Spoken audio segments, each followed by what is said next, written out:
다윗과 그의 사람들이 사흘 만에 시글락에 이른 때에 아말렉 사람들이 이미 네겝과 시글락을 침노하였는데 그들이 시글락을 쳐서 불사르고 거기에 있는 젊거나 늙은 여인들은 한 사람도 죽이지 아니하고 다 사로잡아 끌고 자기 길을 갔더라. 다윗과 그의 사람들이 성읍에 이르러 본즉 성읍이 불탔고 자기들의 아내와 자녀들이 사로잡혔는지라. 다윗과 그와 함께한 백성이 울 기력이 없도록 소리를 높여 울었더라. 다윗의 두 아내 이스라엘 여인 아히노암과 갈멜 사람 나발의 아내였던 아비가일도 사로잡혔더라. 백성들이 자녀들 때문에 마음이 슬퍼서 다윗을 돌로 치자 하니 다윗이 크게 다급하였으나 그의 하나님 여호와를 힘입고 용기를 얻었더라. 다윗이 아히멜렉의 아들 제사장 아비아달에게 이르되 원하건대 에봇을 내게로 가져오라. 아비아달이 에봇을 다윗에게로 가져가매 다윗이 여호와께 묻자와 이르되 내가 이 군대를 추격하면 따라잡겠나이까? 그를 쫓아가라. 내가 반드시 따라잡고 도로 찾으리라.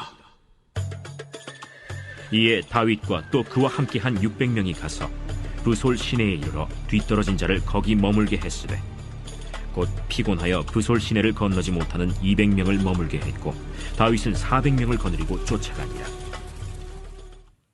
할렐루야. 우리 선하신 주님, 위대하신 주님의 이름을 찬양합니다. 우리 높으신 주님 앞에 그 감사와 찬양과 영광의 큰 박수 올려드리겠습니다. 날마다 우리 가운데 함께 하시는 주님의 이름을 찬양합니다. 할렐루야. 우리 한번 주님의 귀한 은혜 가운데 한 몸으로 포도의 성도들 바라보시면서 또 영상으로 예배하는 글로벌 포도 식구들을 향해서도 우리 한번 따뜻한 사랑과 격려와 축복의 박수를 서로 나누도록 하겠습니다. 주님의 놀라우신 은혜가 여러분의 평생의 삶 가운데 함께하기를 축복합니다. 할렐루야. 사랑하는 여러분, 성령 충만하십시오. 말씀 충만하십시오. 오늘 이 시간 우리가 영적인 심호흡을 한번 했으면 좋겠는데요. 여러분 한번 호흡을 깊이 들이마시면서 이 호흡이 주님의 사랑의 능력이 되어 우리의 영혼육 깊은 곳에 임하게 하시고 그 사랑의 힘으로 우리 인생의 모든 두려움과 염려와 근심을 몰아내는 것이죠. 다시 한번 깊이 호흡하면서요, 주님의 보혈을 받아들이고 이 보혈의 능력으로 우리 인생의 모든 악함과 교만과 연약한 육신의 질병을 끊어내는 것입니다. 오늘 우리가 함께 드리는 이 예배를 통해서 우리 인생에 잃어버린 모든 것을 추격하고 되찾는 거룩한 은혜의 역사가 나타나게 되기를 주님의 이름으로 축원합니다. 할렐루야. 우리 옆에 사람에게 이렇게 한번 축복으로 인사했으면 좋겠는데요. 하나님께서 당신을 온전케 하실 것입니다. 이렇게 한번 축복하시겠어요? 네, 우리 모두에게 그 은혜가 있게 되기를 주님의 이름으로 축원합니다. 1986년 1월 28일에 전 세계 사람들의 이목을 집중시킨 사건이 있었습니다. 바로 우주왕복선 챌린저호 때문이었는데요. 미국 플로리다주 케네디 우주센터에서 챌린저호가 발사됩니다. 당시 CNN 생중계로 미국 전역과 전 세계 사람들이 이 장면을 지켜봤어요. 특히나 민간인으로는 최초로 우주 비행을 위해서 선발되었던 크리스탄 맥컬리프라는 교사가 탑승을 했기 때문에 훨씬 더 많은 세간의 관심을 모았는데요. 당시 챌린저호의 발사를 지켜보기 위해서 현장에는 굉장히 수많은 군중들이 운집해 있었고 그 중에는 이 맥컬리프의 남편과 아이들, 그의 부모님도 있었습니다. 드디어 모든 사람들의 기대와 흥분 속에서 챌린저호가 발사됩니다. 곳곳에서요, 환호와 박수가 터져 나왔고요. 이 경이로운 장면을 모두가 넋을 잃고 보고 있었어요. 그런데요, 이 챌린저호가 발사된 지 73초 만에 공중에서 폭발해버립니다. 현장에서 그 모습을 지켜보았던 탑승자들의 가족들과 전 세계에서 생중계로 발사 장면을 시청하던 사람들은요, 경악을 금치 못했어요. 게다가 우주에서 맥컬리프가 수업을 한다는 것 때문에 미국 전역의 학교에서는 학생들이 교실에 모여서 그 장면을, 발사 장면을 보고 있었거든요. 그러니까 지금도 당시 초등학교에 다니던 미국인들 중에는 이 장면을 생방송으로 봤던 충격을 간직하고 있는 사람들이 굉장히 많습니다. 그런데 더욱 충격적인 것은요, 그 후에 일어납니다. 나사에서 조사를 해보니까 그렇게 폭발했던 원인이 주 엔진의 이음새를 메워주는 작은 너트 하나의 결함 때문이었다는 것이었어요. 고무 링 하나의 문제였어요. 당시 굉장히 추운 날씨 때문에 이 고무 링의 유연성이 없어진 거죠. 한마디로 추워서 딱딱해진 고무에 이 금이 가면서요, 이음새 틈으로 가스 분출이 이루어진 거예요. 이 보졸리라는 기술자가 이런 문제를 예측하고 경고했지만 누구도 대수롭지 않게 여겼어요. 여러분, 너무나 충격적이죠. 세계 최고 기술의 집합체라고 할 수 있는 우주 비행선이 이 작은 고무 너트 결함 하나로 폭발해 버렸다는 거예요. 이 사건은 우주 개발 도전 역사의 대표적인 참사로 기록되었습니다. 여러분, 이토록 한순간에 너무나 큰 손실을 앗아가는 대형 참사도요, 작은 너트의 결함으로 발생하는 것이 인생사예요. 우리 영혼의 문제도 마찬가지입니다. 우리 내면 안에 있는 어떤 작은 부분이요, 외부 세계의 자극에 민감하게 반응하고 결합할 때 예상치 못한 엄청난 폭발을 일으킬 수 있는 것이죠. 그때 만드는 인생의 손실은 이루 말할 수 없는 아픔을 가져다 줍니다. 여러분, 그렇기 때문에 우리는 이 영혼의 너트를 잘 관리해야 해요. 우리의 인생의 삶의 작은 너트들을 관리해야 합니다. 오늘 본문 말씀을 통해 다윗의 영혼의 결정적인 결함을 다루며 우리 영혼의 문제를 짚어보려고 하는데요. 다윗은 600명의 아둘람 공동체 사람들과 그를 추격하는 사울 왕을 피해서 광야의 도망자로 살았어요.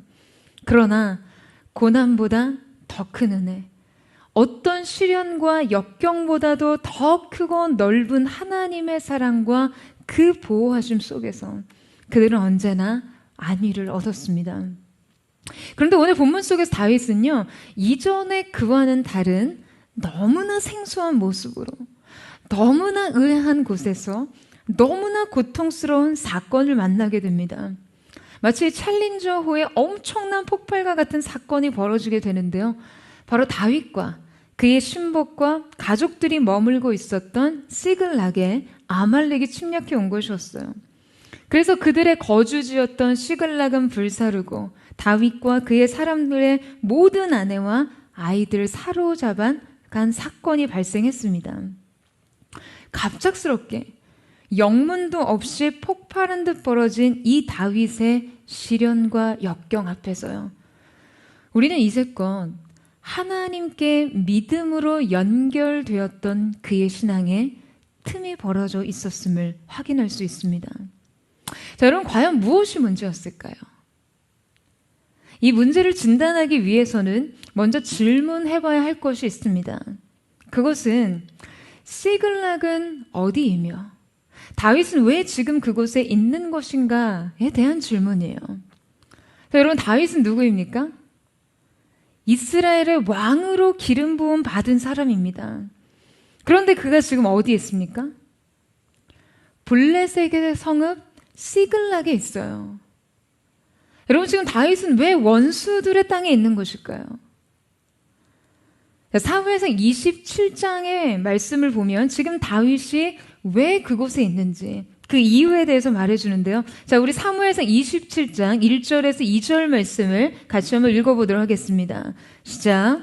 다윗이 그 마음에 생각하기를 내가 후일에는 사울의 손에 붙잡히리니 블레셋 사람들의 땅으로 피하여 들어가는 것이 좋으리로다. 사울이 이스라엘 온 영토 내에서 다시 나를 찾다가 단념하리니 내가 그의 손에서 벗어나리라 하고 다윗이 일어나 함께 있는 사람 600명과 더불어 가드왕 마옥의 아들 아기스에게로 건너가니라. 자, 여러분, 다윗이 블레셋 진영에 들어가게 된 이유는요, 세 가지 곤궁 때문이었습니다. 첫 번째는 그의 고난이 너무 오래 계속되었어요. 여러분, 오랜 고난 앞에서 의연할 수 있는 사람이 얼마나 되겠어요? 사울은요, 수년째 3,000명의 군사들을 이끌고 날마다 그를 추격했습니다. 다윗은 늘 적에게 쫓겼습니다.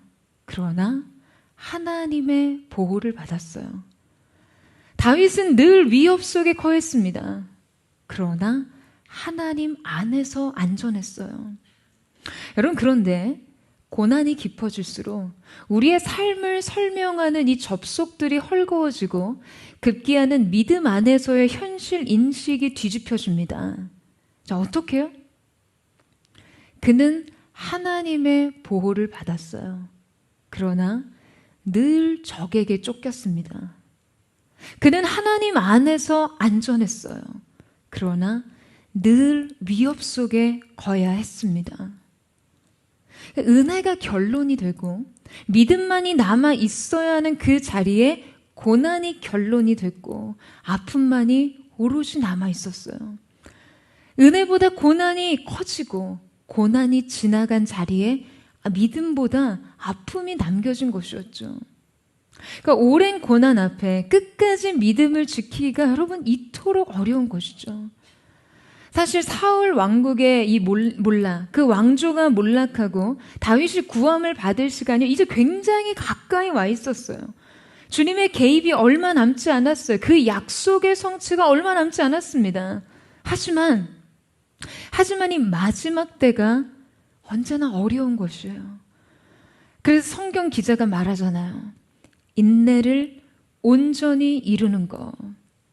여러분, 그저 인내하라고 하지 않습니다. 인내에도 온전함이 필요해요. 인내에 온전한 완성이 있다는 것이죠. 다윗은요, 이 완성 앞에서 무너져 버렸어요. 두 번째는 양식의 문제가 있었습니다. 다윗에게는 다윗이 거닐던 600명의 사람들이 있었어요. 유대 땅에서는 그들이 약탈을 하지 않는 한 그들의 식량 문제를 지속적으로 해결하기란 불가능에 가까웠습니다. 그러나 다윗이 자기 백성들을 약탈할 수는 없었어요. 세 번째, 그의 백성들의 거듭된 배신 때문이었습니다. 다윗이 은신할 때마다 사울에게 사람을 보내어 다윗을 발각시키려는 사람들이 있었어요. 이런 거듭된 배신으로 인해 다윗은요, 결국 자신이 사울의 손에 망하겠다라는 그런 생각을 하게 된 것이죠. 여러분 어떠세요? 이 정도면 고난이 충분하지 않습니까? 이 정도면요, 그가 현실 앞에서 항복하고 원수의 땅에 들어갈 이유가 충분하지 않습니까? 아더핑크는 다윗의 이런 상황에 대해서 이런 표현을 했어요. 이 정도면 현명한 사람이라도 미치게 만들고 신실한 사람이라도 의심을 품기에 충분했다라고요. 여러분, 고난은 충분했습니다. 시련은 반복됐어요. 그가 봉착한 모든 상황은 믿음 아닌 것을 선택하기에 충분했습니다. 맞아요. 이 현실을 부정할 수는 없습니다. 그러나 바로 이때 여러분, 우리가 기억해야 할 한 가지가 있어요. 그의 인생에 아직 하나님께서 남아 계시다는 것이요. 하나님을 더하지 않고서 여러분 결코 마침표를 찍으면 안 되는 것입니다. 하나님을 고려하지 않은 채 여러분 문제를 인식해서는 안 되는 것이에요. 하나님께서 하시는 일, 하나님이 베푸시는 은혜, 그것이 어떻게 인생을 뜻하지 않는 반전으로 이끌지 모르기 때문이에요. 그러나 다윗은요, 이때 상황 인식을 종결합니다. 다윗의 실패 원인 첫 번째가 바로 이것이에요. 믿음으로 미래를 그리던 그가 두려움으로 미래를 그리기 시작하다입니다. 하나님을 더하지 않은 채로 두려움으로 추론한 미래는요, 그를 오늘의 현실에 완전히 가두어 버립니다. 여러분, 그의 내면 안에서 이 두려움이 작동됐어요. 이제껏 다윗은 두려울 때 하늘을 봤던 사람이었어요. 천만인이 그를 둘러 진칠지라도 그는 위를 보았고 그래서 의연했고 그래서 승리했습니다. 그런데 이 순간에 그는요, 이 두려움에 따라 아주 본능적으로 비상벨만 누르고 있는 상태가 되어버렸어요. 아주 많이 당황했고 겁에 질렸어요. 정작 그를 구조할 전능한 손길을 바라보지 못한 채 현실의 문이 열리길 바라면서 그냥 미친 듯이 비상벨만 누르고 있는 것이죠. 리베카 솔릿의 길 잃기 안내서라는 책을 보게 되면요, 로키 산맥에서 이 수색 구조대가 그런 이야기를 합니다. 아이들은 길 잃기에 대해 유능하다고요. 생존의 열쇠는 자신이 길을 잃었다는 사실을 깨닫는 것인데, 아이들은 좀처럼 멀리 벗어나지 않고 밤에는 몸을 숨길 수 있는 장소에서 가만히 웅크리고 앉아있고 자신에게 도움이 필요하다는 사실을 굉장히 금방 인식한다는 것이에요. 길을 잃었다는 인식을 빨리 알아채고 섣부른 행동을 하지 않은 채로 도움의 손길을 기다리는 것이 구조의 가능성을 높인다는 것이죠. 여러분, 그러나 다윗은요, 두려움으로 인해 믿음의 감각을 완전히 상실하게 된 순간에 자신이 길을 잃었다는 사실을 인지하지 못합니다. 그리고는 오히려 서둘러 자신을 채비하고 적진의 중심에 들어가 운둔하게 된 것이죠. 심리학자 롤로 메이는 인간은 길을 잃었을 때 더 빨리 뛰어가는 유일한 동물이다 라고 말했어요.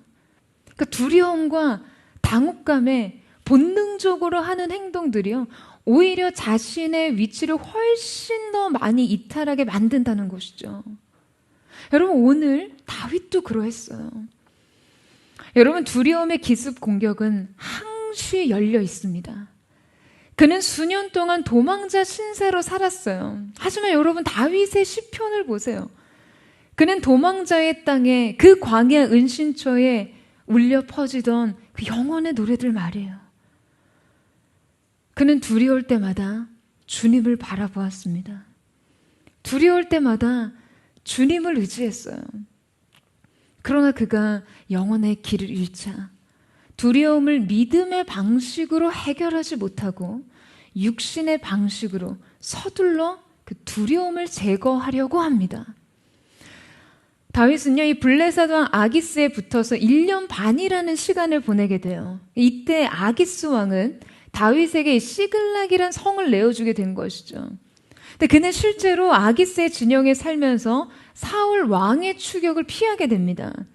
사무엘상 27장 4절 말씀에 보면 다윗이 가드에 도망한 것을 어떤 사람이 사울에게 전하매 사울이 다시는 그를 수색하지 아니하니라 라고 해요.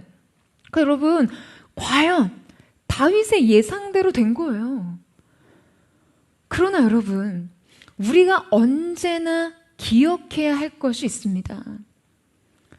우리가 믿음으로 선택하지 않은 육신적인 처방에는요, 언제나 즉각적인 보상이 따라요.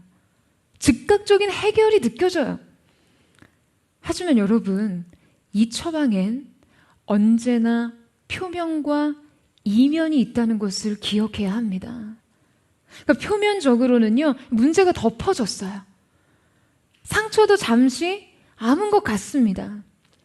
잠깐의 휴전이 존재해요. 이것은 모두 거짓된 안정감입니다. 그러나 이 이면에는요, 더 큰 상처가 굼고 있어요. 회복 불가능의 수준으로 치닫고 있는 것이죠. 여러분, 이 이면의 상처가 터지는 날 결국 다윗은 더 큰 낭패를 만납니다. 사랑하는 여러분, 여러분도 여러분 인생에 들이닥친 문제를 해결하는 과정에서요, 믿음의 방식이 아닌 육신의 방식으로 그 문제를 해결하려고 할 때 언제나 이 육신의 처방으로 인한 거짓된 안정감을 누리는 시기가 있습니다. 잠시지만 문제가 해결돼 보여요. 이제 더 이상 위협은 존재하지 않은 데 보입니다. 하지만 이 잠깐의 시간은 우리가 치러야 할 더 큰 처벌의 유예 기간일 뿐이에요. 육신의 방식을 따르는 삶에는 언제나 혹독한 결과가 뒤따릅니다. 그러니까 이 두려움의 후유증은요, 다윗의 삶에 너무나 참혹한 실패를 가져왔어요. 그러나 우리는 쉽게 가보지 않는 우리의 인생의 그 미지해 보이는 미래 앞에서 오늘 거짓된 안정감을 선택하기 쉬운 것이죠. 당장의 보상, 가시적인 성공, 즉각적인 만족, 일시적인 해결.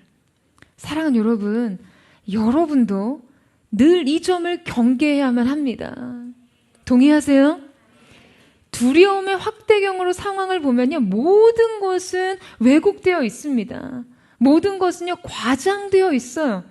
두려움의 리허설은요, 언제나 인생을 최악의 상태로 설정해놓고 여러분 우리를 설득하는데, 이 두려움이 그린 미래가 우리에게 훨씬 더 타당하게 다가오는 것이죠.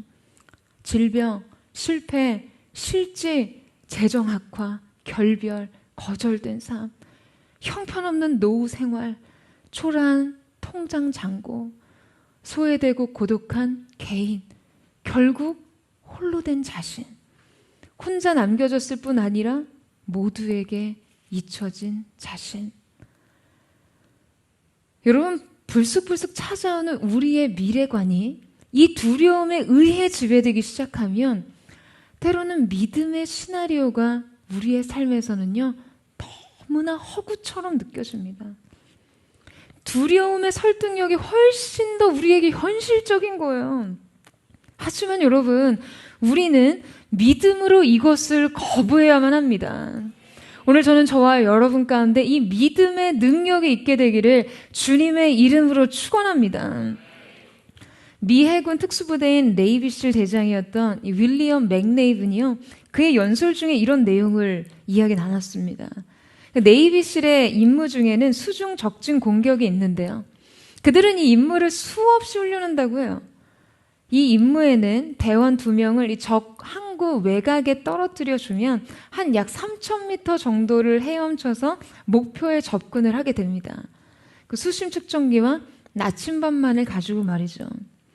그러니까 적의 배에 접근하는 도중에 아무리 이렇게 수중 밑이라도 희미하게나마 빛이 보여요. 그리고 수면 밖에 이렇게 탁 트여 있다는 사실에 안도감을 느끼죠. 하지만 배에 가까워질수록 시야는 조금씩 어두워집니다. 배의 이 철골 구조가요, 빛을 막는 거예요. 그래서 배는 주위의 빛을 비춰주는 그 빛들을 가로막아서 주위의 모든 빛들이 사라집니다. 이 임무에 성공을 하려면 배 밑으로 잠수를 해야 해요. 그러니까 배의 중심선이자 가장 깊은 곳에 있는 용골을 찾는 것이 그 임무의 목표이기 때문이에요. 용골은 가장 어두운 곳에 있습니다. 그곳에선 한치의 앞도 분간하기 힘들고 막 배의 소음으로 귀가 멍멍해지는 통에요, 당황해서 곧잘 방향을 잃고 헤매다가 실패하기도 합니다. 근데 그가 말하기를 네이비실 대원이라면 용골을 찾기 위해 가장 어두운 곳에 도달했을 때 침착해야 한다는 것을 안다는 것이죠. 침착하고 태연하게 갈고 닦은 기술과 신체의 능력, 내면의 강인함을 모두 끌어모아야 하는 순간임을 안다는 것이에요. 알아야 한다는 것이죠. 여러분, 우리는 종종 이 사명의 완수와 승리에 앞서 가장 어둡고 음침한 구간을 지나야 합니다. 그때 사단은요, 우리를 두려움으로 조여와요. 어두움으로 우리를 잠식시킵니다. 서서히 여러분의 시야가 좁아지고 주변이 조금씩 어두워진다고 느낄 때 말이에요, 그 희미했던 빛조차 보이지 않고 한치의 앞도 분간할 수 없는 힘든 어둠에 직면해야 할 때, 삶이 만들어내는 수많은 소음에 여러분이 당황할 때, 바로 그때 침착하고 태연하게 여러분의 믿음의 감도를 높이세요. 그때야말로 여러분이 매주의 예배를 통해 갈고 닦은 그 영혼의 기술들, 주님을 힘써 의지하는 것과 그분을 절대적으로 신뢰하는 영혼의 힘.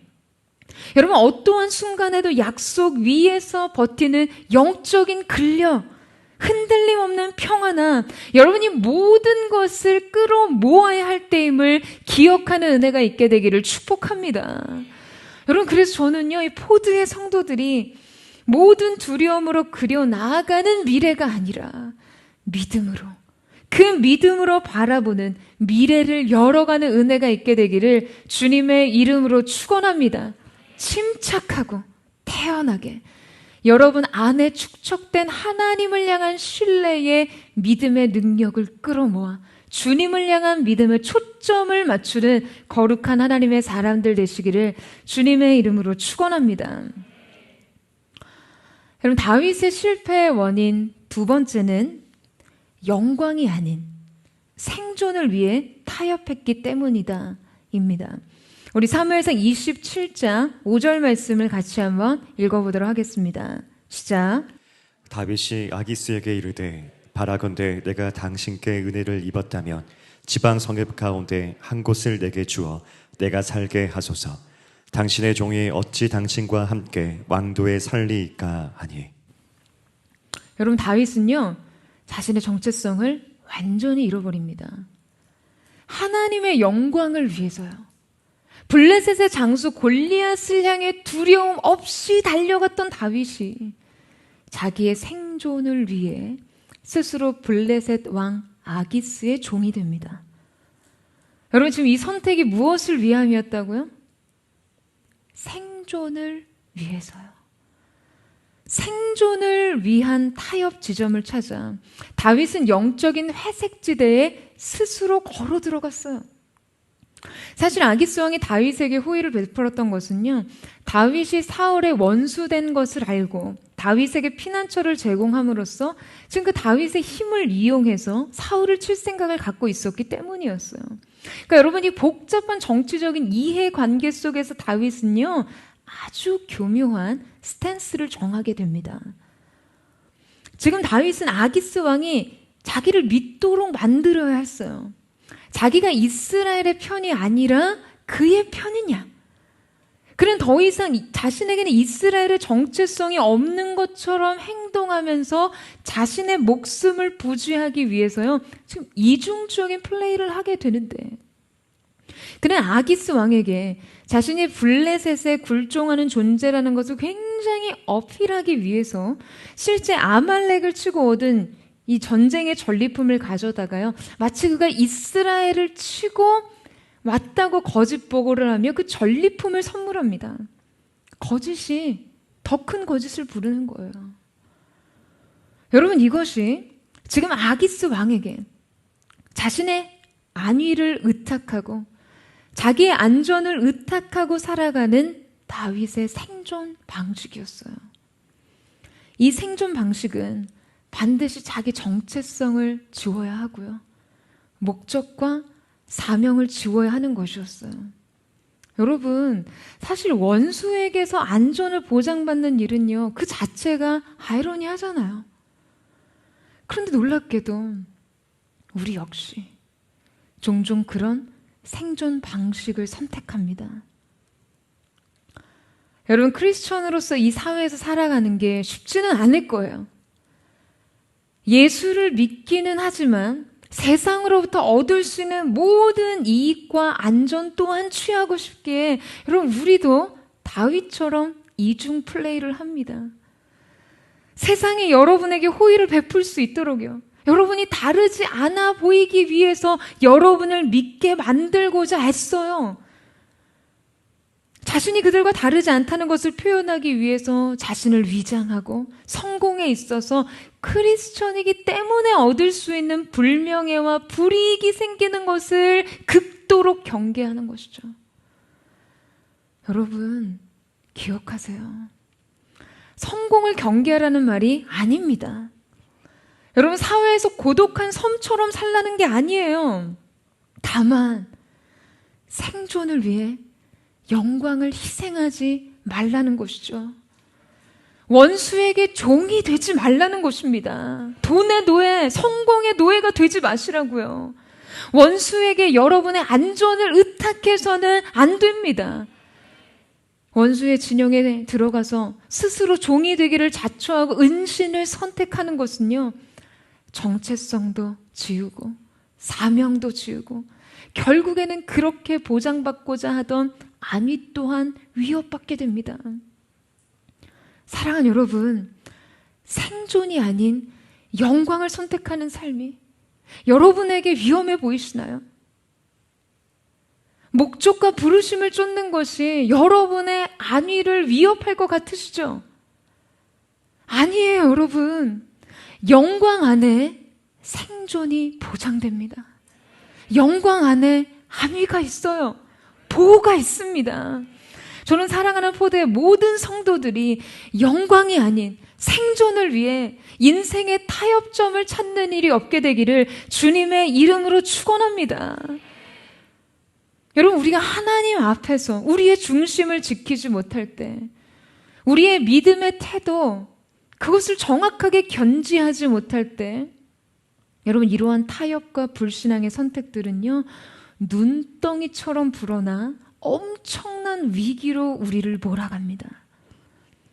여러분, 일단 눈덩이와 바위가요, 이 언덕에서 구르기 시작하면요, 그것은 한 번 구를 때마다 더 큰 탄력을 얻습니다. 교묘한 전략과 설득으로 자기의 입지를 지키던 다윗은요, 결국에 아기스 왕으로부터 이스라엘과의 전쟁에 참전하라는 명령을 받아요. 여러분, 우리는 영원히 회색지대에 머물 수는 없습니다. 끝까지 이중 플레이 할 수 없어요. 결국에 우리는 누구 편에 속한 사람인지, 하나님 편인지, 세상 편인지를 결정해야 할 때가 반드시 옵니다. 누구를 거부해야 하는지, 누구를 선택해야 하는지 분명하게 하지 않으면 안 되는 때가 온다는 것이죠. 여러분, 다윗은 이 전쟁을 거부할 수 없었어요. 지금 아기스의 요구를 거절하기에는요, 이미 너무 멀리 와버렸거든요. 여러분, 그렇다고 다윗이 이스라엘을 대항해 싸울 수 있습니까? 지금 이 전쟁은요, 이스라엘에게도 굉장히 결정적인 전쟁이었거든요. 결국 이 전쟁에서 훗날 사울과 그의 아들 요나단도 전사를 합니다. 그를 생명과 같이 사랑해줬던 요나단도 이 전쟁에서 전사를 해요. 그러니까 만약 그가 이 전쟁에 참전했다면요, 그가 이스라엘 왕으로서의 권위와 정치적인 명분과 영적인 명분을 갖기 힘들었을 거예요. 지난 8년간 사울의 추격을 피해 그 유대 광야 도망자로 살면서도 그가 지켰던 믿음과 신의는 그냥 모두 물거품이 되어버리고요. 2번이나 사울을 죽일 수 있음에도, 그 기회가 왔었음에도 불구하고 하나님을 경외함으로 하나님의 주권 가운데 모든 것을 의탁해서 그를 살려주었던 다윗의 믿음은요, 무의미해져 버립니다. 이스라엘을 대항하여 전쟁을 일으킨 이스라엘 왕. 여러분, 이거 말이 된다고 생각하세요? 이건 있을 수 없는 일이죠. 그러니까 모두가 위험에 빠지게 되는 상황이 되어버렸어요.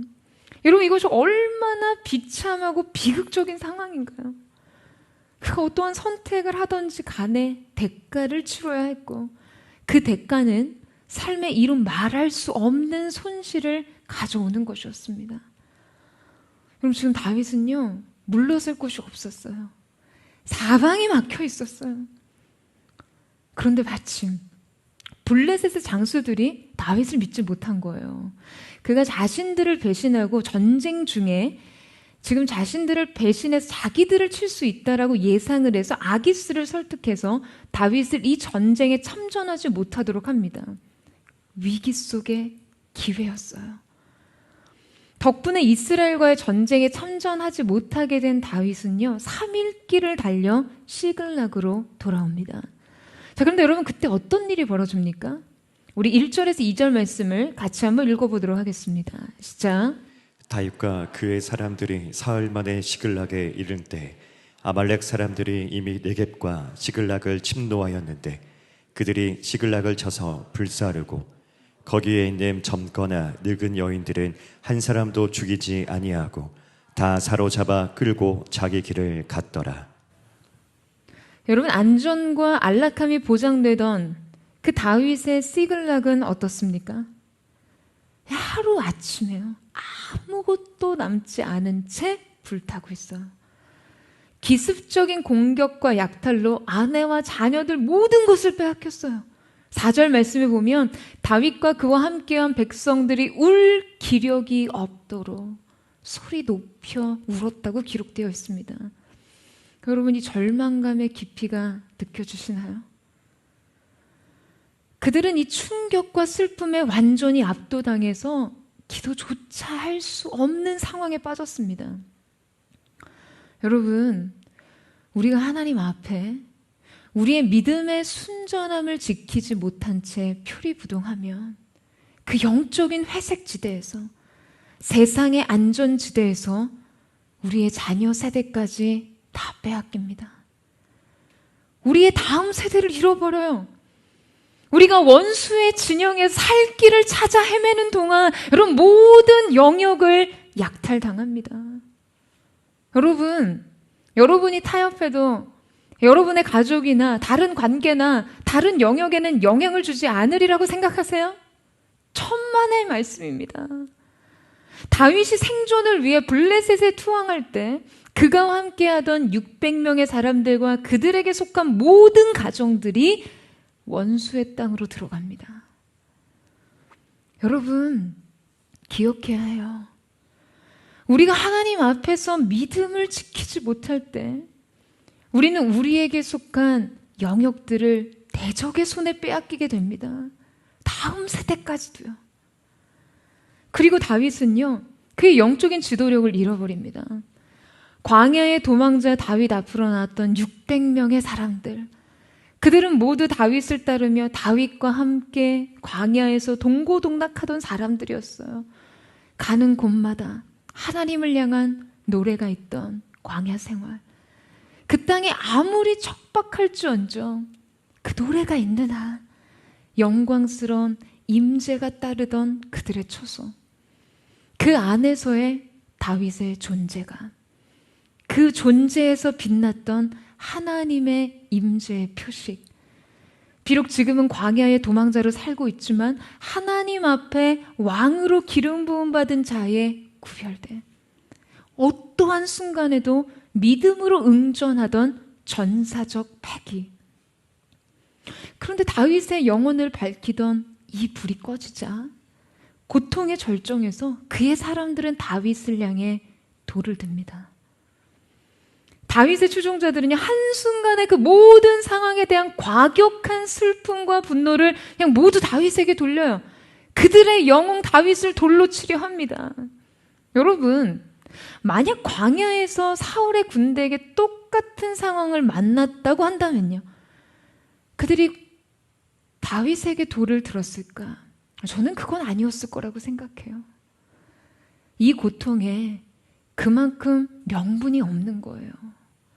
모든 것이 다윗의 책임이었어요. 여러분, 사무엘하 23장 말씀에 보면 다윗을 이스라엘의 노래 잘하던 자로 불렀습니다.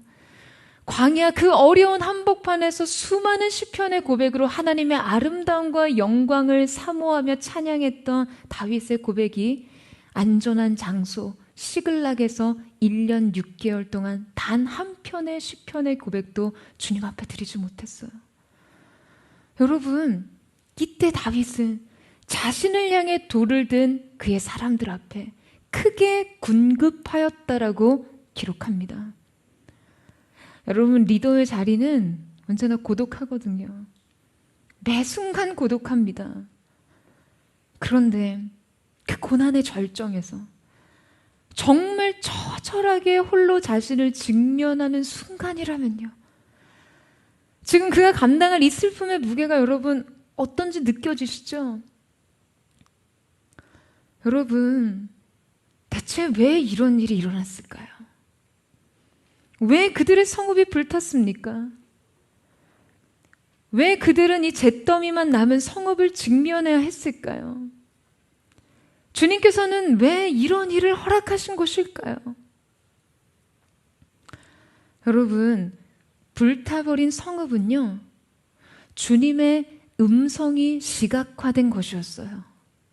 C.S. 루이스는 고난은 하나님의 확성기라고 했습니다.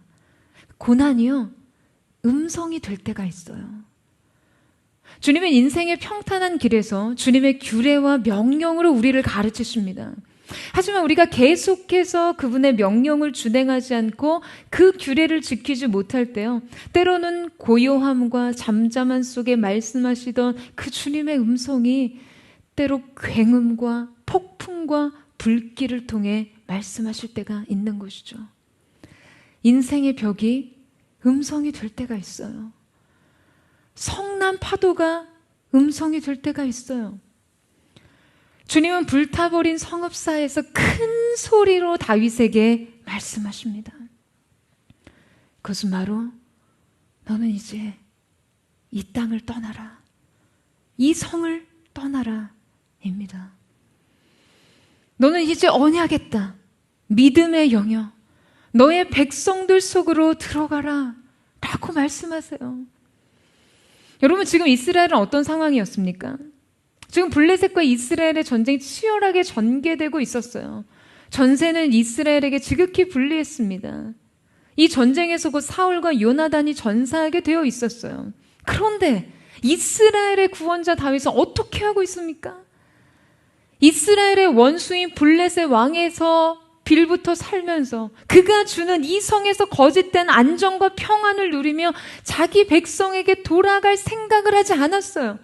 이스라엘의 기름 부음 바 하나님의 말씀으로 인침받은 구원자가, 이스라엘을 다스릴 자가 자기 백성들의 위기를 외면하고 시글락성에 안주하고 있었던 것이에요.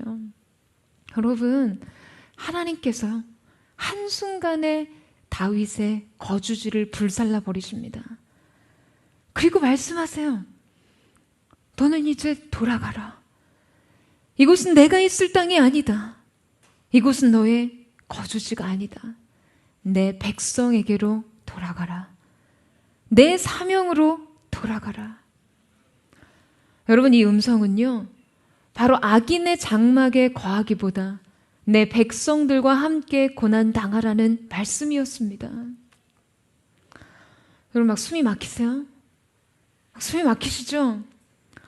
주일에 와서 좀 위로도 받고 힘 좀 내고 싶은데 축복의 말씀, 은혜의 말씀, 승리의 말씀을 듣는 것만으로도 삶이 너무 버거운데 그냥 이 교회는 목사가 매주 너무 하드코어예요. 생존을 위해 절대 타협하지 말라고 하고 막 불탄 성읍 이야기 들어야 하니까 막 감정이 버거워요. 그럼 그러세요?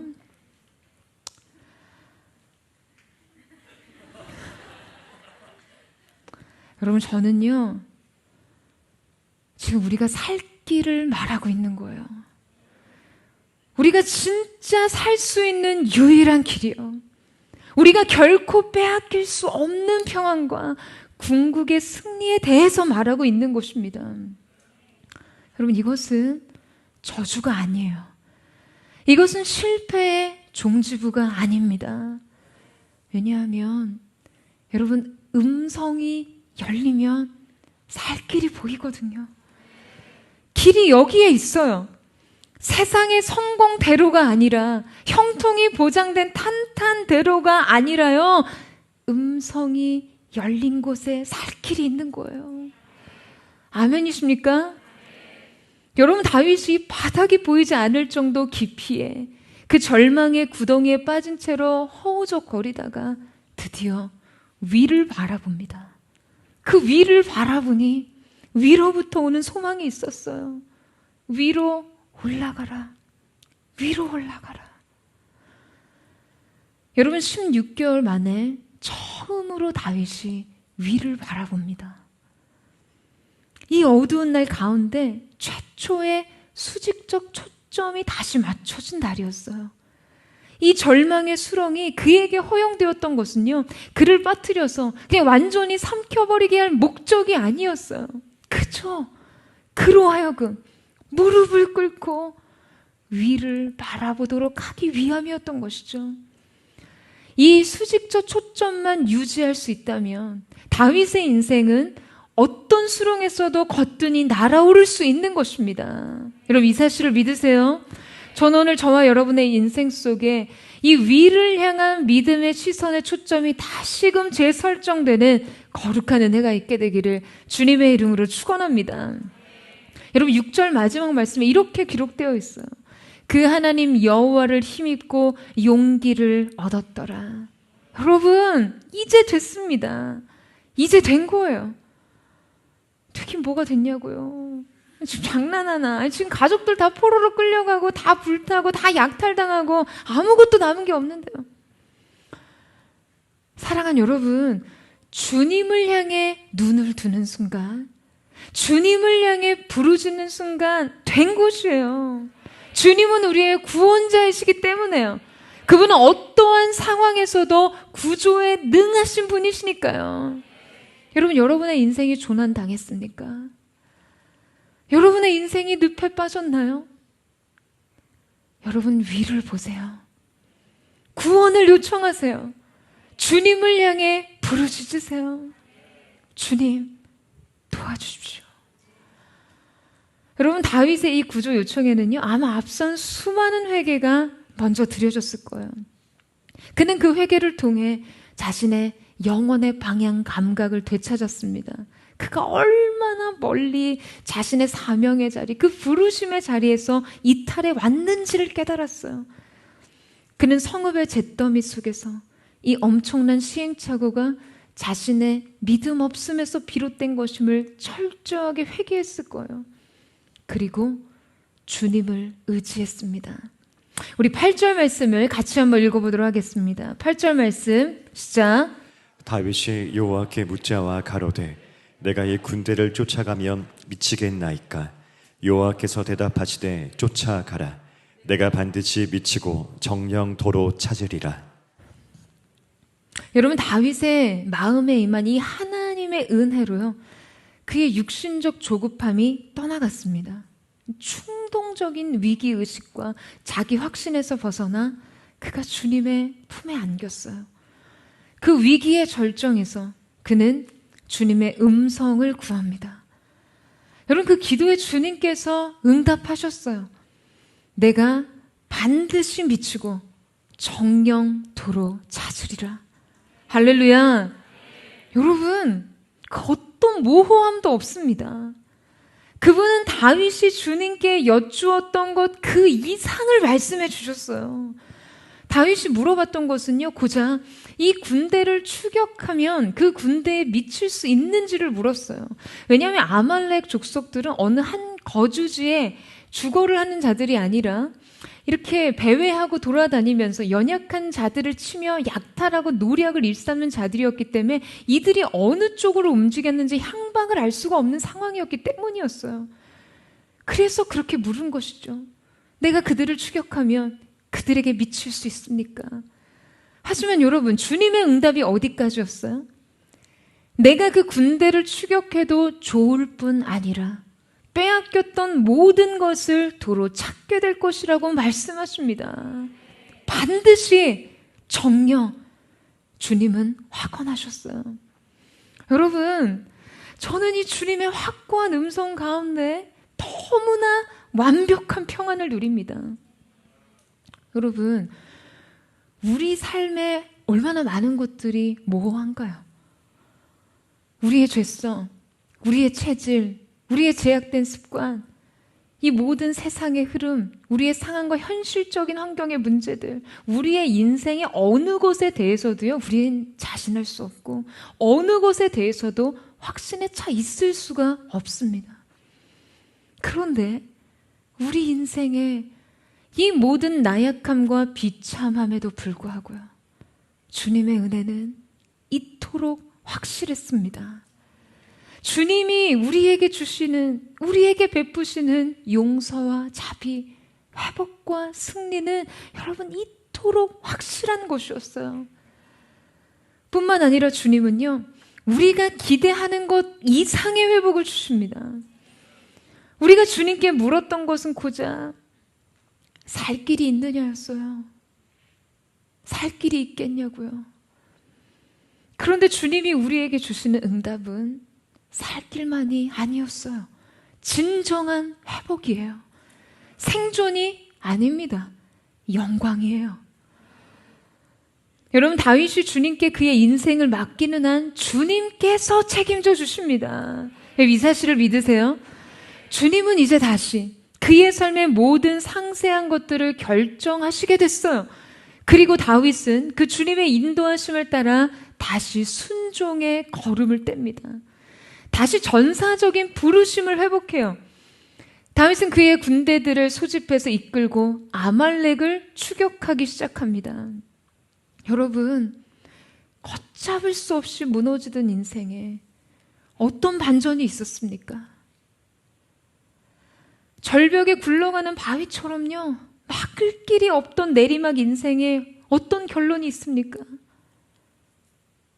여러분, 우리 함께 19절에서 20절 말씀을 같이 한번 읽어보도록 하겠습니다. 19절에서 20절 말씀 시작.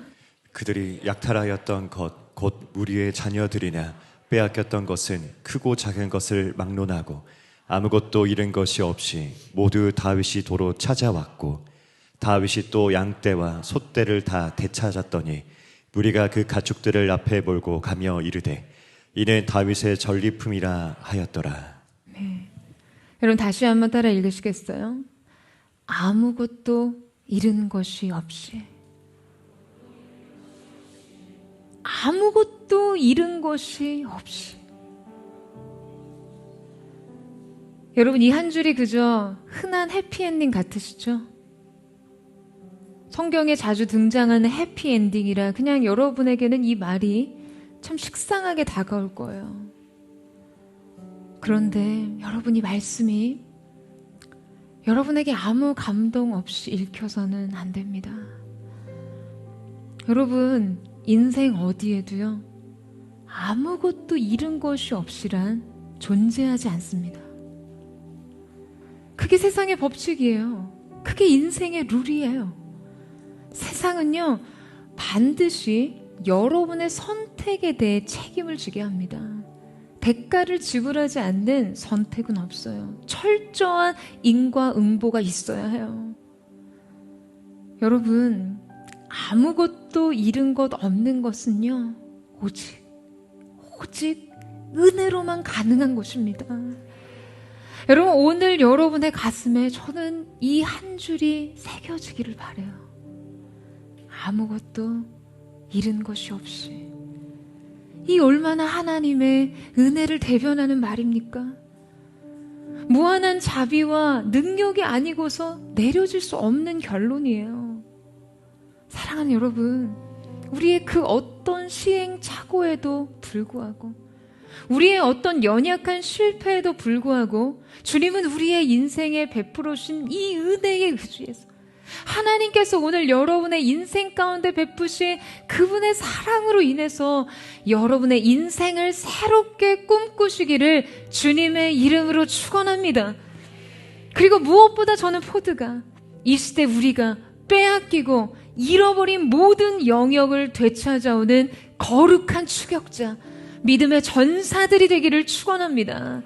대적에게 빼앗겼던 우리의 다음 세대를 되찾고 이 시대 하나님께서 명하신 잃어버린 7대 영역을 모두 회복하는 거룩한 은혜, 여러분, 그 거룩한 은혜, 포드의 시대적인 사명이 완수되기를 주님의 이름으로 축원합니다.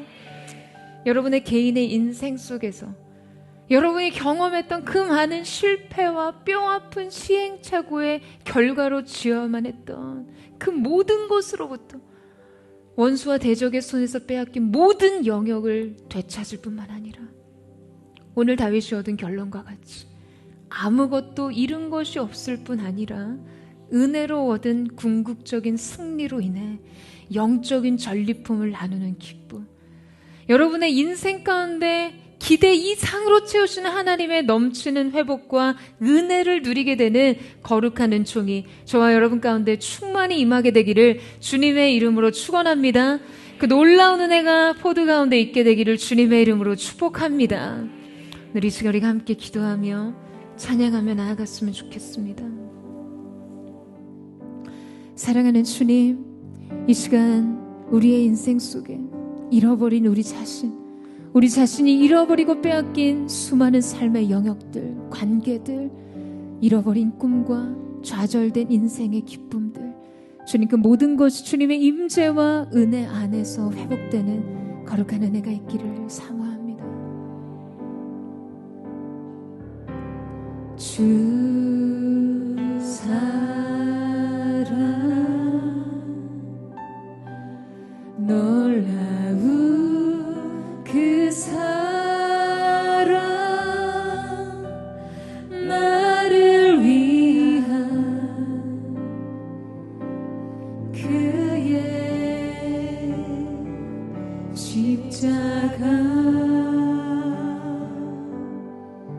잃어버린 나를 찾아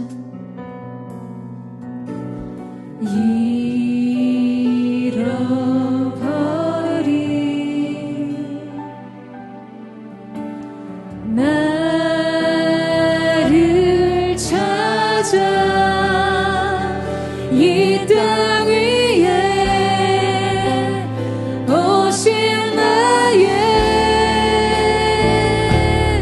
예수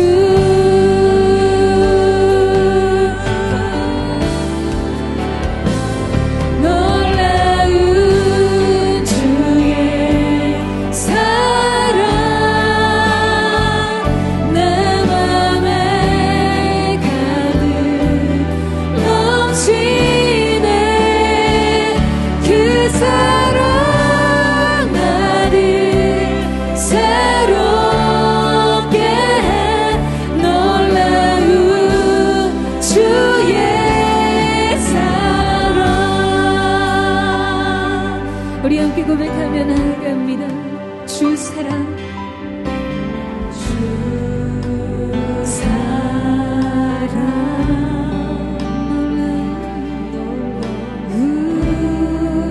그 사랑 나를 위한 그의 십자가 잃어버린 나를 찾아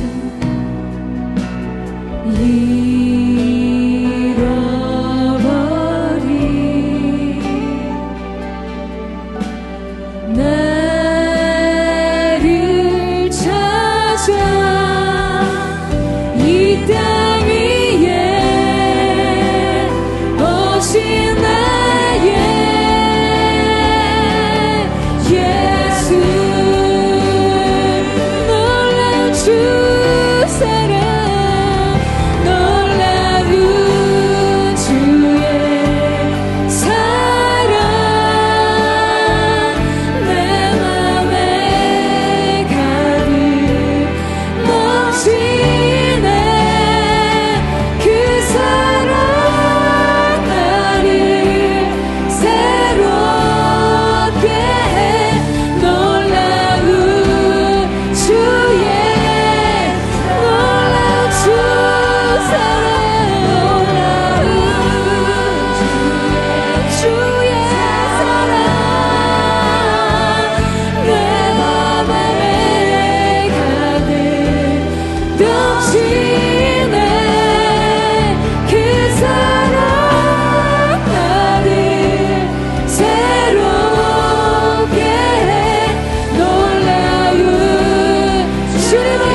사랑하는 여러분, 이 시간 하나님이 주신 믿음 안에서 기쁨으로 선포합니다. 여러분의 인생의 절망이 아무리 깊다 해도 결코 여러분의 삶을 향한 주님의 사랑보다 깊은 절망은 없음을 선포합니다. 여러분의 인생의 슬픔과 여러분의 인생에 당면한 좌절과 실패의 그 스물이 너무나 넓을지라도, 너무나 높고 거대한 장벽과 같을지라도 결코 여러분의 인생을 향한 진친 하나님의 은혜보다 높을 수 없음을 선포하며 나아갑니다. 사랑하는 여러분, 이 시간 믿음의 눈을 들어 주님을 다시 바라보세요. 믿음의 눈을 들어 위를 바라보세요. 하늘에 열린 그 주님의 사랑과 은혜를 바라보는 역사가 있게 되기를 주님의 이름으로 축원합니다. 오늘 이 가운데 고난의 시간이 너무나 계속돼서, 여러분 앞에 놓인 시련과 역경이 너무나 계속돼서 좌절한 인생 있습니까? 명백한 실패와 실수로 인해서 여러분이 타협한 인생의 결과들, 지울 수 없는 그 흔적들을 끌어안은 채 고통 속에 눈물 지으며 어떤 것도 선택할 수 없는, 이것도 할 수 없고 저것도 선택할 수 없는 진퇴양난의 상황에 갇혀 있는 분들이 있으세요. 사랑하는 여러분, 여러분에게 오늘 복음의 소식이 있습니다. 그 상황 속에 주님의 은혜가 작정되어 있어. 여러분의 인생을 결정하는 것은 하나님의 부르심과 사명이기 때문에 결코 하나님이 여러분을 그 가운데 홀로두지 않을 것을 믿습니다. 오늘 이 시간 우리가 주님 앞에 기도하며 나아가겠습니다. 사랑하는 주님, 고난이 깊었습니다. 절망이 깊었습니다. 슬픔이 나를 엄몰할 것 같았습니다. 그러나 이제 두려움의 리허설을 멈추고 절망과 슬픔의 막대병을 끊어내고 믿음의 눈으로 주님을 바라보며 주님을 의지하며 일어서기를 원합니다. 오늘 우리를 붙들어 주시옵소서. 오늘 우리를 새롭게 하여 주시옵소서. 그 사랑으로 우리를 붙들어 주시옵소서. 전심으로 주의 이름을 부르짖고 우리 합심의 동성으로 기도하겠습니다. 주여, 사랑하는 주님, 오늘 우리의 인생에 부인할 수 없는 실패가 여기 있습니다. 주님 앞에 타협함으로 짊어져야 했던 인생의 쓰디쓴 삶의 고백을 들이키며 한숨과 탄식 속에서 살아가는 하나님의 사람들이 오늘 이 가운데 있습니다. 그러나 그런 두려움 말라, 그러나 그런 절망하지 말라. 하나님의 은혜가 또한 결정되었습니다. 하나님의 은혜 또한 이 가운데 있습니다. 믿음을 바라보게 하여 주시옵소서. 주여, 감사합니다. 그 사랑이 날개가 되어 우리를 다시 일으키는 소망이 되었습니다. 그 사랑이 날개가 되어 우리의 인생을 다시 불쌍하게 하는 능력이 되었습니다. 오늘 하나님의 사랑을 고통 속에 몸부림치며 영원히 오는 생존을 위해 삶의 외생시대로 들어간다. 모든 불쌍한 잘못된 결정과 후회가 주님의 보여 주님의 은혜, 주님의 사랑으로 씻긴 모두에게 하여 주시옵소서. 할렐루야. 주님의 사랑이 날개 되어 주옵소서.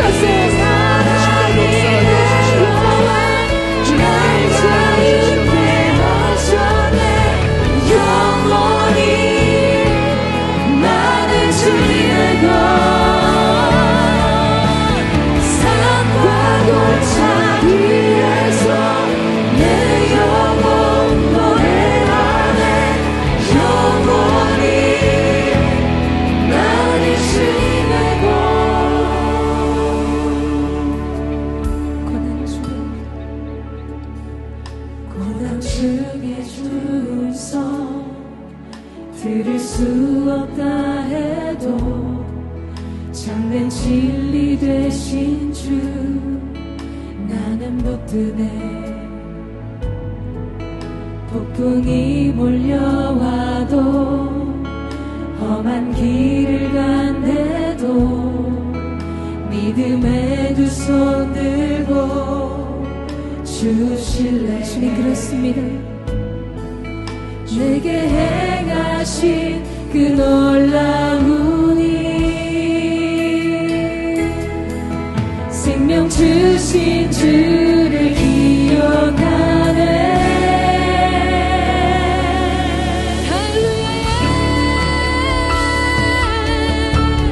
그 사랑이 내려와 날 자유케 하셨네 영원히 나는 주님의 것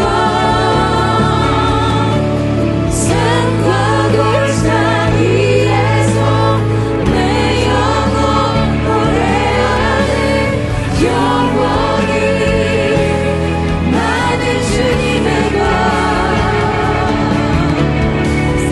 사랑이 내려와 날 자유케 하셨네 영원히 나는 주님의 것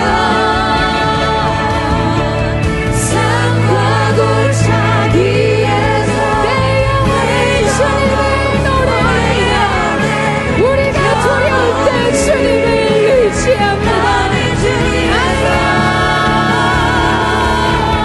나의 삶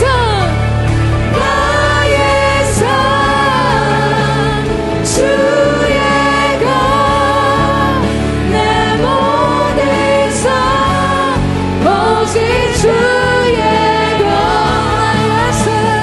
나의 삶 주의 것 내 모든 여러분 다시 한번 여러분의 삶을 주님께 택하며 나의 삶이 주님의 것이오니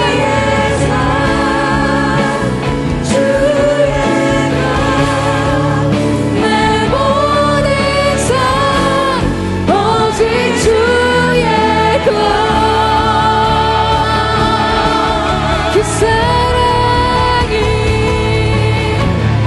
그 사랑이 내려와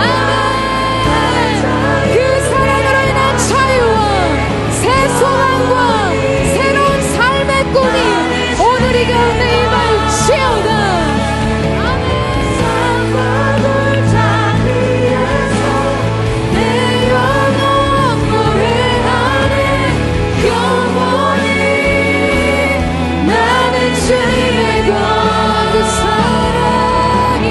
그 사랑이 내려와 날 자유케 하셨네 영원히 나는 주님의 것 산과 골짜기에서 내 영혼 노래하네 영원히 나는 주님의 것 주님의 것 주님의 것 주님의 것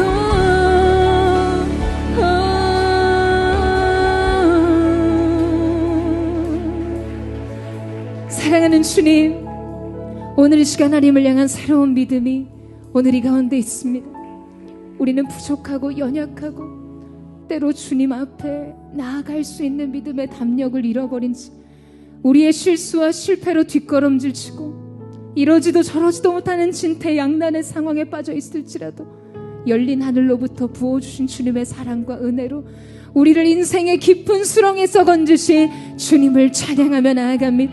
오늘 이 시간 하나님의 사람들이 주님 앞에 뜻을 물을 때에 주님 응답하시되 그 이상의 응답, 기대 이상의 회복, 기대 이상의 영광, 기대 이상의 은혜가 베풀어지게 하여 주시옵소서. 여러분 이 사실을 믿으세요? 여러분 기대하십니까? 오늘 이 시간 우리가 하나님 앞에 다시 한번 뜻을 정하며 나아가기를 원합니다. 주님, 오늘 이 시간 우리가 생존이 아닌 영광을 위해 사는 자들이 되기를 원합니다. 주님의 영광에 초점을 맞추고 두려운 자들 향해, 절망적인 상황을 향해서도, 깨어진 관계를 향해서도 달려갈 때 주님 그 가운데 하나님이 주신 안위와 보호와 생명과 능력이 있을 줄로 믿습니다. 사랑하는 포도에게 영광의 기름 부으심이 있을지어다. 생존이 아닌 영광을 위해 다시 달려가는 은혜, 여러분 추격하세요. 달려가세요.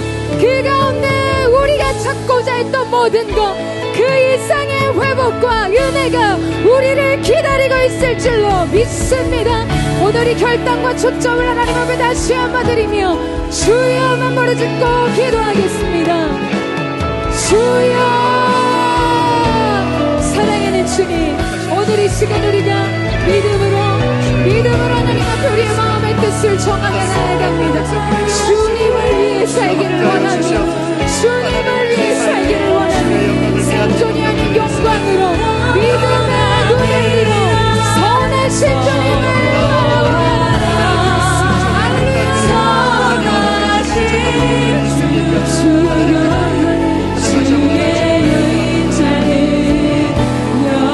오늘 이 가운데 하나님의 그 영원하신 인자, 그 영원하신 자비, 영원하신 은혜가 있어 선포하시.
여러분, 오늘 이 시간 여러분의 가슴에요, 오늘 여러분의 영혼 깊은 곳에 이 한 줄의 말씀이 새겨지기를 원합니다. 아무것도 잃은 것 없이, 아무것도 잃은 것 없이 모든 것을 되찾고 되찾을 뿐만 아니라 그 전쟁의 승리의 전리품으로 그 모든 식솔과 모든 함께하는 사람들과 유다의 장로들에 이르기까지 승리의 전리품을 나누었던 거죠. 오늘 이 시간 여러분의 인생 가운데 잃어버린 모든 것이 주님의 은혜로 회복될 것을 예수님의 이름으로 선포합니다. 삶에 빼앗긴 영역들을 여러분 되찾아오세요. 믿음으로 추격하세요. 달려가세요. 따라가세요. 하십시오. 오늘 이 시간 우리가 다시 한번 우리의 삶을 향해 주님 믿음의 추격을 합니다. 잃어버린 모든 것을 내가 정녕 반드시 되찾으리라. 우리 선포하며 주여 하며 듣고 기도하겠습니다. 주여, 사랑하는 주님, 오늘 존경 하나님의 사람들이 반드시 아무것도 잃어버린 것 없이 인생의 모든 영역, 빼앗긴 영역 회복할 수 없습니다. 무너진 영역들을 다시 재건하며 거룩한 생명을 있게 하여 주시옵소서. 사명의 자리, 부르심의 자리, 오늘 하나님이 주시는 꿈과 소망의 자리로 나아가게 하여 주옵소서. 할렐루야. 큰 승리가 있을지어다, 큰 은혜가 있을지어다, 빼앗긴 모든 영역을 회복할지어다, 믿음으로 추격할지어다.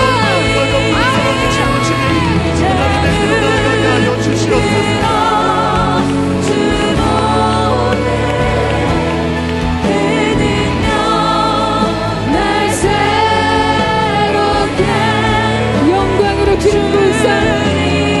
오늘 하나님의 사람들의 인생 하나님께서 새 꿈을 꾸게 하시는 거룩한 은혜, 새로운 믿음의 걸음을 회복하시는 은혜, 새로운 지경을 회복하며 부르심의 영광을 회복하는 거룩한 은총이 나타나게 하여 주시옵소서. 할렐루야. 믿음으로 주와 가운데 갈보리 언덕 넘어 그러는 날 주 안에 온전히. 사랑 여러분, 우리 마지막으로 한 번 더 기도하며 나아갈 때 강하게 도전합니다.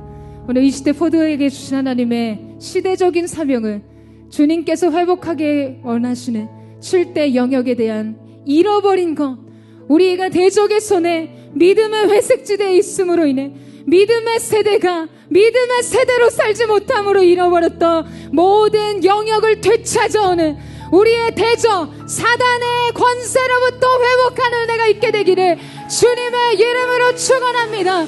하나님, 우리의 삶의 7대 7대 영역에 빼앗긴 모든 것을 회복하게 하여 주옵소서. 잃어버린 다음 세대를 되찾아오게 하여 주시옵소서.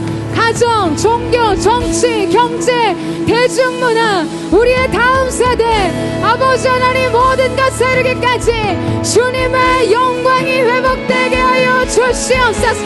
모두가 진격하여 잃어버린 영역을 되찾으며 회복하기를 원합니다. 우리 전심으로 주여 세 번 외치고 우리 없으면 동성으로 믿음을 드리며 기도하겠습니다. 주여, 주여, 주여.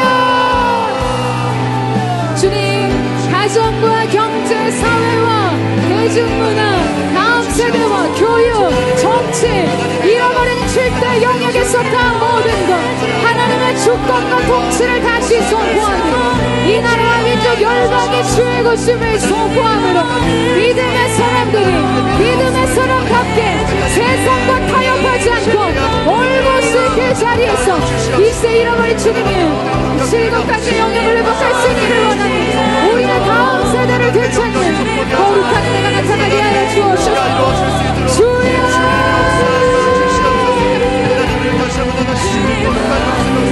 모두가 달려가며 모두가 추격하여 전사하겠지.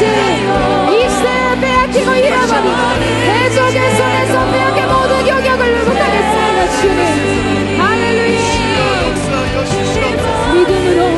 믿음으로 서게 하시고 세상 아버지의 생존을 위해 살지 않은 믿음의 해독들을 걷지 않은 내가 누구 편에 속한지를 주님, 우리가 우리의 중심을 다해 지킴으로 주님께서 회복하기를 원하시는 모든 영역, 하나님 승리의 깃발을 걷고 주님께서 행하실 위대한 일들을 회복하게 하여 주시옵소서.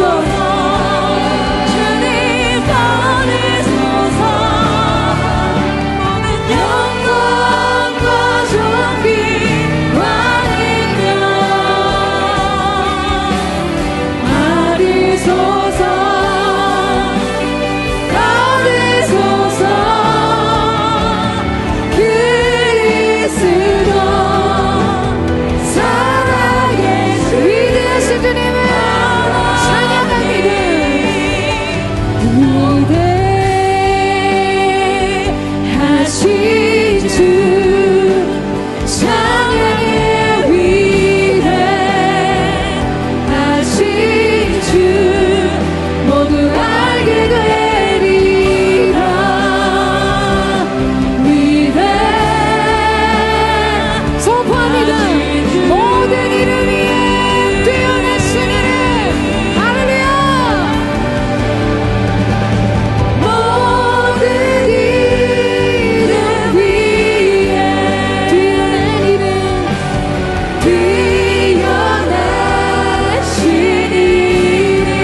없이 존귀하신 주님의 이름을 찬양합니다.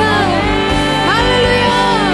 하나님의 사람들에게 새 소망과 새 꿈과 새 날들이 있을 것을 예수님의 이름으로 선포합니다.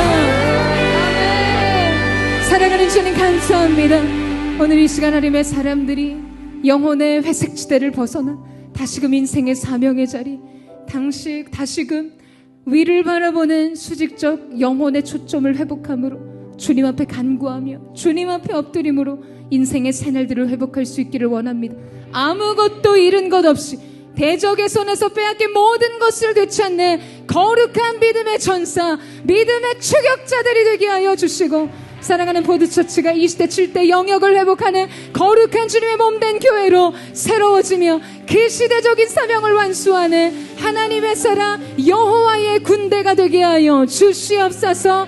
오늘 우리 가운데 새 일을 행하신 주님, 높고 위대하신 주님을 찬양하며 감사드리며 살아계신 예수님의 이름으로 기도드립니다. 아멘. 할렐루야. 우리 가운데 회복의 영광을 주신 주님 앞에 우리 감사와 찬양과 영광의 큰 박수 올려드리겠습니다.